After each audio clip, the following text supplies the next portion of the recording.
Happy spring. Spring is here. And let's talk about it. Today, the season changed. It became official.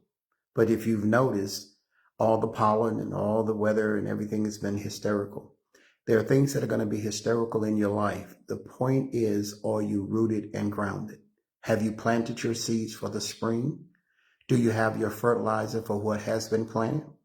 Are you prepared and have space and time for what will come forth in this season?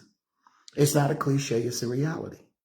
So my question to you, the quicker you plant and take care of the seeds, the quicker they will germinate, and you won't have to keep looking and asking others for what you can do for yourself.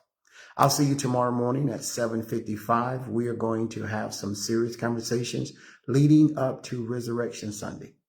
Have a great day. We'll talk to you soon.